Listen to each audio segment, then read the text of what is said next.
Welcome to a special edition of College Golf Talk. I'm Brentley Romine. My co-host, Steve Burkowski, he has other business to tend to. He's enjoying his birthday with his family, rightfully so, recharging after a long NCAA Women's Championship, gearing up for the men here in a couple days. We will have coverage live on Golf Channel Monday through Wednesday from Greyhawk. But this podcast a little bit partial to people born on May 24th. So that's why we are joined today by Burko's birthday twin.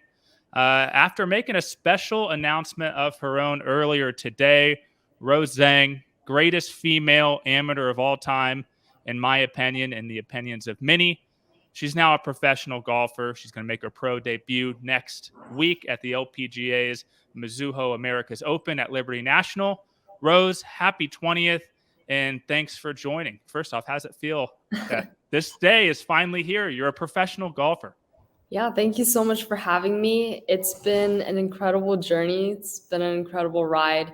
I feel like I haven't been able to settle in, but I've had an amazing birthday with so many of my teammates, my friends, and coming back to campus has always been a super warm welcome. So I've just been trying to figure out what my life would look like the next couple months, the next couple years. Everything's just been going super well. And especially with NCAA's wrapping up, that was my final event. And even though I wasn't announcing it, a lot of people could tell, especially after that last match. I think so. Hopefully you got some good birthday presents from your friends, your family. 100%. Yeah, no, especially back home, my dad would send me a couple photos from family friends who would give me little gifts, and I'm just forever grateful to have their support and love. And it's just a good time to kind of celebrate me being born. But apart from that, we were glad you were born, Rose. With your golf, with everything in your life, your academics, I think you have your head coach, Ann Walker, said you have a 3.86 GPA in a pretty difficult major, but you usually leave no stone unturned. Take us a little bit through the decision-making process. Did you weigh the pros and cons, and what ultimately made you decide that this was the right time to make the jump? Of course. When I first started, I was looking at colleges back in ninth grade, and already there was a lot of speculation about whether or not I was going to turn professional or pursue collegiate golf. And rumors go around, and I never really bothered with any of them. I tried to do my own thing. I was very adamant on playing collegiate golf, so I continued to make my unofficial visits, talk to coaches, Coach Walker, and made my decision to come here for the 2025 grad year. And from there, a lot of people still had much speculation whether or not I was going to enter the gates of Stanford, because back in 2020, after winning the U.S. Women's Amateur and playing well at ANA, I was kind of on a roll to pursuing professional golf since my game, according to other people, seemed ready. But I really felt like college is an experience that will last a lifetime, and it's a step that I want to take for myself, just to grow and develop as a person. So it was a no-brainer there for me. Now, going into college, there's the new NIL, and there's a lot of new things happening in the collegiate world that has never happened before. So that definitely puts a lot of different things into perspective. And I really took everything step by step. In the last 2 years, everyone's constantly asking, are you going to turn professional? Or they would assume, oh, she's definitely going pro. And I didn't have the answer. When people asked me in interviews, I genuinely did not know. Therefore, I said, I have no clue. I'm just looking at a 1-year plan, which is exactly what I did. But, the last, I would say, year or half a year was when I really solidified the decision. Hey, um, maybe professional golf is out there for me soon. And I feel like I've gained a lot of experience from college. It doesn't mean that I gained all the experience I need for life, but I've gained a decent amount to where I think that I should make the leap to professional golf. And I went from there. Now I'm with Excel Sports Management, and Kevin, my agent, has constantly been behind me for everything that he knows and all the logistics part of how to turn professional, talking to different brands and etc. So I feel like I was slowly growing into that business professional mindset, and that really helped with since NIL was in play in college. So everything just really went so well, and I kept trying to do my thing, and I had people who supported me. So it was a good, clean decision, and now I'm here. Yeah, that's interesting. I've always thought that one of the big benefits of NIL that maybe people don't talk about is it gives you that practice in the business world with developing relationships with sponsors and partners, and it kind of makes you grow up just a little bit more in that sense. But then you see it. I mean, when people make the jump to professional golf, they're more ready and they're not maybe quite as overwhelmed, and they can focus more on golf. So I really feel like you're in a great spot. We love Kevin. He does a great job. Yes. So little shout out to Kevin. Now Tuesday's match against USC.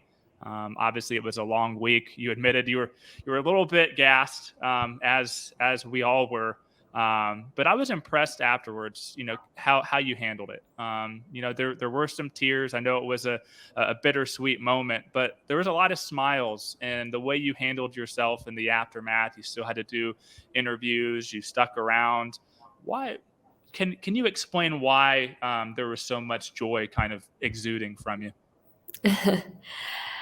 Everything hit pretty hard after that final match. I was fatigued the whole day. The prior night, once you're done with individual stroke play, it is very hard to get yourself to bed because you have the adrenaline in you, and getting to bed is sometimes not really the biggest option if your body does not let you rest. And um, I had a really good morning, but in the afternoon everything just hit. Like I wasn't hydrating enough, I wasn't eating enough, and you can't really do that, especially when you're playing a really long match against a really good competitor and a really good school. But after the round, I remember just all the memories flooding to me, especially ending on 17, from the previous year when we won nationals, to seeing my teammates. It was just everything hit, and I decided just embrace the moment. This is your final ride with the best people you can imagine. That's there to support you and love you on a daily basis. And I think that's where the joy really came from, because although it was bittersweet, it was kind of like I ended in the best way I could possibly end it. And I have no regrets in terms of what I did and how I did it throughout the week. Now, did someone try to throw you in the lake afterwards? Because there may be a video going around. Who? Oh my gosh. Caroline Sturza. Of course, of Oh my course. gosh, my favorite Swiss teammate. She is the most humble, energetic, and warm-hearted person ever. Hold And on, Rose. She tried to throw you in the lake afterwards. hold on, She hold can't on, be. hold on. She's not all great. The Okay. issue is she has too much power. She lifts so heavy in the morning when we have 6:30 lift. She's the one that's carrying 110-pound dumbbells, and it's actually insane what she does in the gym. So with her carrying me, it was like light work. And I full on prepared myself. I was like, oh no, this is not good. I am going to be dunked in this lake. Um, but obviously, some of my teammates, she regained some logic and she was Yeah. like, okay, well, I won't. actually. But I think in her mind, it was like an impulse thought where she was like, I should just do it.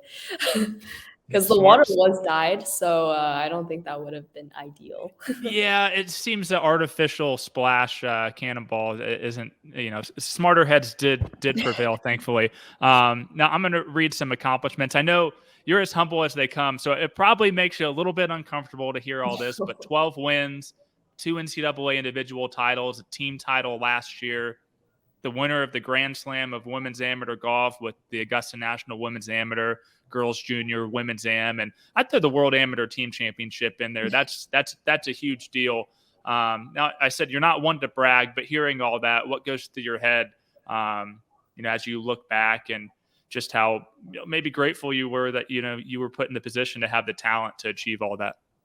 I think you put the words exactly. I'm just super grateful to be able to have those opportunities to even play those events because they're very selective teams. They're very selective fields. And I was able to take that opportunity, enjoy every moment. Even when the grind gets tough, I was able to prevail. And I think once I look back, I just can't really believe it. I genuinely think that skill is one thing and being able to execute is one thing, but I definitely had a lot of faith, a lot of luck, a lot of support. And I think even though I do say it quite a bit, a lot of people do overlook it because they think, oh, it's just so easy for her. But there's so much prep work that goes behind it. There's so many people behind me that dedicate themselves to make me better. And that tends to be overlooked a lot, especially with having elite athletes. You usually only see their names, you only see their scores. But there's a bunch of people at work to help that one person get to the top. And yeah, that's just how I feel. I feel like I'm the person that's being pushed and driven by a lot of other people who just work right in my life. Yeah, couple of those. Let's talk about just a couple of those people who had such an impact on you. Your head coach, Ann Walker, one of the best, and if not the best, college coach in the country, men or women. How has she shaped the person and player you are today the most? She's an incredible human being. The amount of respect I have for her is extremely immense. When I first came to visit her at Stanford, she already had the no BS mentality. She showed me around campus. She was very thoughtful of everything that I wanted to know about. And it just showed that she's attentive of her players and she really cares. So working under her, she's a very high disciplined person, and I really wanted someone who can help me reach new heights and not sweet talk me into anything. And that's exactly what she did. Going into college, she already knew that my game was pretty much ready for the professional level. If I, whack around the ball a little bit when I'm on tour, but the person in me is still not as developed as it should be once I'm on tour. So she said, once you're coming here, you will learn that this is how you become independent and this is how you need to do what you need to do. And Stanford's the place where you can figure out everything without having to worry about, oh, did I make a mistake? It's a place where you can grow. So ultimately, that was what drove me to her with her support. And she's just a leader. For her to bring together 10 women who are elite athletes worldwide, it's not everyone can do that. Especially with female players. We all have our own backgrounds and different cultures, different mindsets. With her to bring us collectively together, first of all, we're all pretty cool, but we do need a leader who can show us what is right, what is wrong. So I think she does that amazingly, and one of my best mentors for sure. I'm glad you brought that up because we've seen in the past few years in college golf, there's been some great teams that may not have had the chemistry that the Stanford Cardinal did, and it showed, especially late in the season at the NCAA championship. I've always been impressed by that aspect of her because, like you said, we're talking about elite players, 6, 7, 8 deep. One of those, your teammate Rachel Heck. Mhm. Obviously, an unfortunate season for her with the surgery, and her game wasn't quite there. Did get one round in at Greyhawk, but we know that she'll be back stronger than ever. But she had a huge impact on you that I think a lot Huge. of people may not realize. She's a little bit of a prankster. I mean, she did. I mean, she put her rib in your golf bag the first round. Kind of gross. But hey, anyone who's known Rachel for that long is probably not surprised that happened. But on a more serious note, what has it been like being alongside her? Because I know that she said being alongside you, sometimes she has to step back and just really soak it in that she is just so blessed to be a part of your trajectory in your career. Yeah, well, I have to say the same thing. I step back and I look at her career and I'm just absolutely amazed by what she does. She's one of the most versatile people that I know, one of the best college golfers of all time, like that I know. And even though she had a quote unquote unfortunate season, I genuinely think that this made her so strong. She was able to overcome a surgery with her first rib removed and come out to nationals, play that one round. No matter how bad she played, she still managed to finish it. And this is national championships. The golf course isn't easy and it's playing tough. So for other people who are seasoned and for her to come out here first round and just try to finish, there was no give in for her. And I madly respect that. I actually met her when I was 13, I believe, but she was already, the face of AJGA golf. And I played with her at the Ping Invitational, very selective field of 24 girls, and absolutely mortified to be playing with her because, I mean, it is intimidating to play with Rachel Hegg, who's, top ranked in the country. But she was super nice. And from then on, our friendship slowly blossomed. And even though we didn't know each other as well, once we got into high school and later on, it just clicked. We are super, we mesh well together. Even though we have very different personalities, our fundamentals are all very much the same. We're sisters in Christ. And for her to be impacting me and realizing that golf is golf, but you have other parts to your life. She does ROTC. She volunteers for different charities. I just find her so inspiring for young kids, younger generations. And she really puts me in a place where I want to go out there and go beyond my golf game and be someone beyond what my score shows. So with her being at Augusta too, that was incredible. I don't think we could ever share something so special. And I couldn't have been more glad to have her there. She flew in, even after all that pain, she flew in to watch. Like, that's not everyone could do that.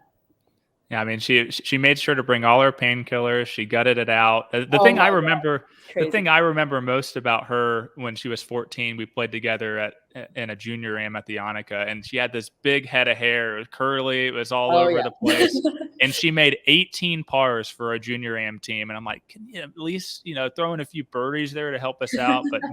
But no, I really feel like the two of you have brought out, parts of each other's personalities and even work ethics and golf games and stuff that maybe you didn't have before. I think you guys have been great For for sure. each other. And You also, just Yeah. want to add, I mean, when I came into college, I was number one ranked in Wagger. And I know that everyone was familiar with it, but Rachel has dominated college golf in her first year, and she's number two ranked in the country.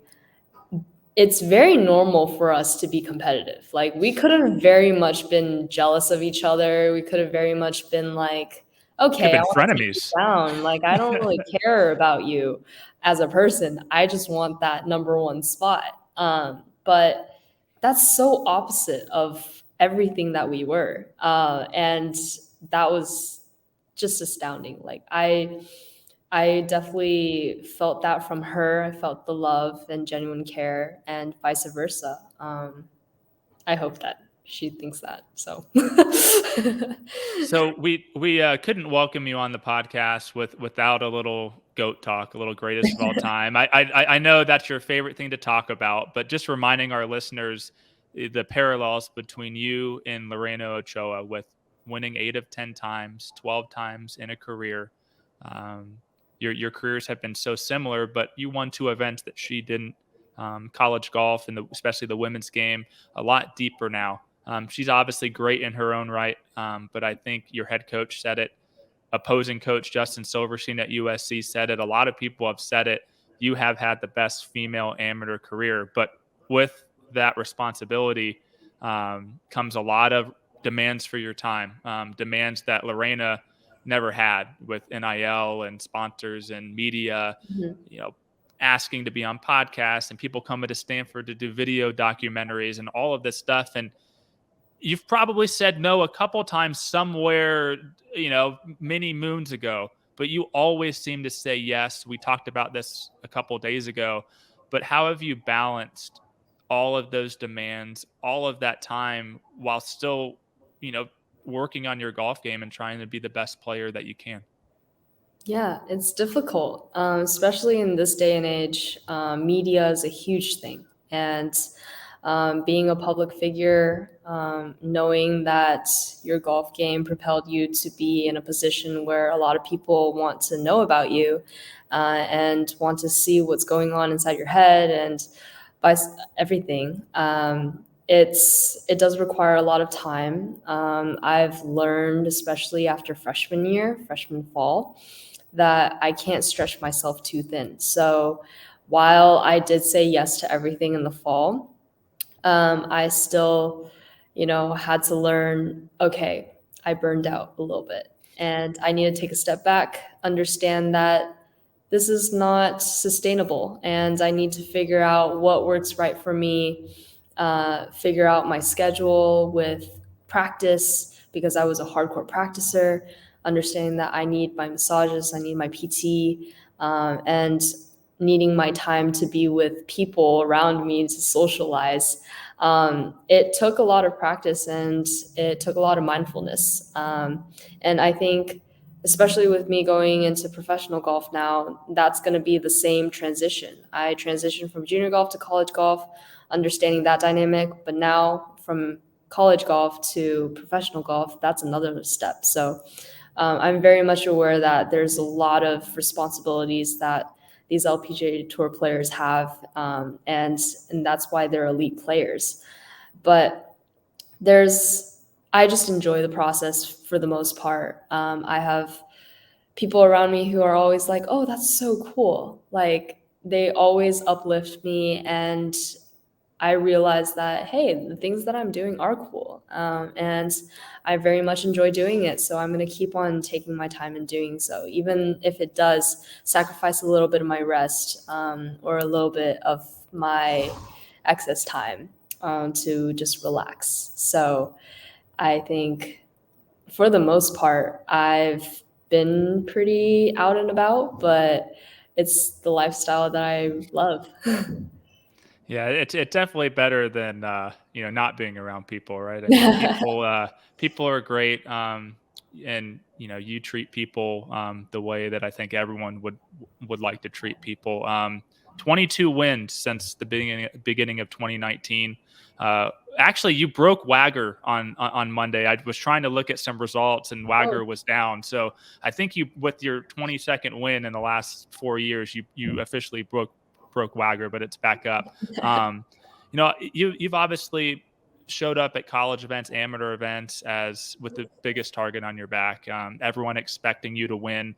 The LPGA and professional golf, a little bit different story because you're gonna, you know, go up against players now like Nelly Korda and Jin Young Ko, who have proven and in their own ways for stretches have dominated on that tour. How do you manage the expectations out of the gates? Because no matter how good you are, we've seen it on the men's and women's side, there is a adjustment. So how do you eliminate the distractions of people still expecting you to go out and win every single time with your own progression and your own expectations? For sure. Well, the first thing is understanding that whole dynamic and really coming to the realization that you can't win every week. And I think the reason why people are so shocked about my career so far is that golf is not a sport where you can win more than you lose. And I've been fortunate enough to win more than I have been losing in the past 2 years. But once you're on tour, you're playing against the best of the best in the world. And this is their career, this is their profession. So for me, I treat it as something where I certainly do need to adjust to. There's no way I can tell myself you're going to have to go out there and win every single time, just like everyone thinks that you can. That's just not sustainable. It's not a sustainable mindset. And I realize that. So I think the biggest adjustment is understanding that, hey, you're not going to have good weeks because you're going to be playing constantly. And on top of that, there's a lot more that's coming at you than you have been getting in college golf. So the expectations for myself are very high, but I don't expect myself to be in a position where I have to win every single week. And as long as I continue to have high expectations for my prep work and everything that's going on behind the scenes of my golf game, then that's just good enough for me. And that's what I learned in college too. Like, you're going to have people who are going to talk about you, and there's certainly so much more expectation that other people are considering.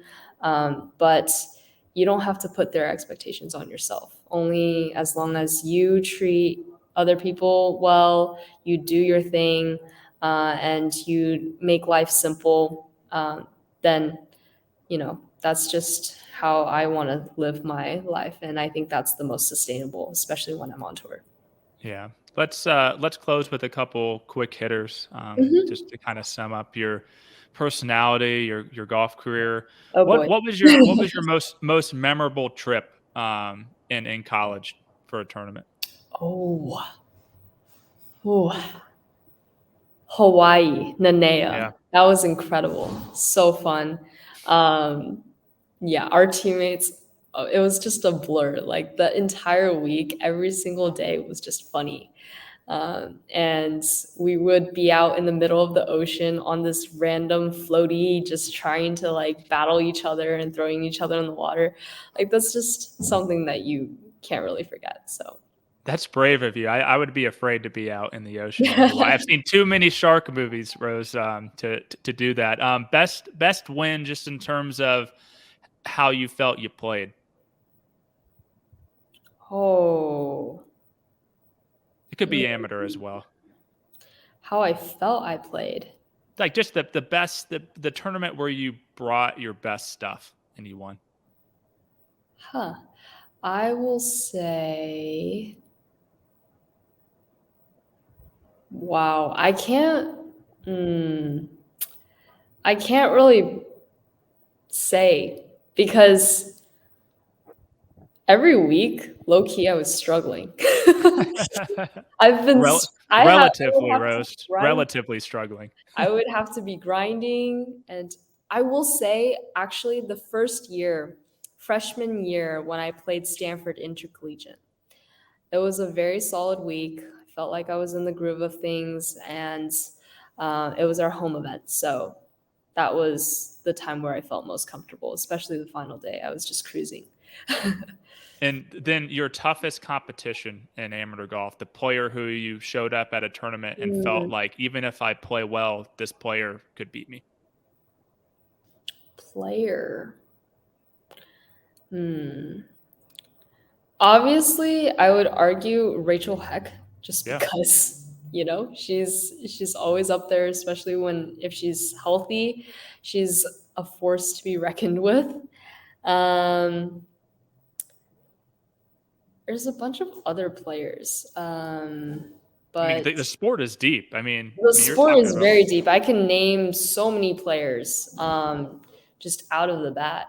yeah. Um, yeah, I mean, I feel like everyone's capable. I'm sorry, I can't really put No, no, names.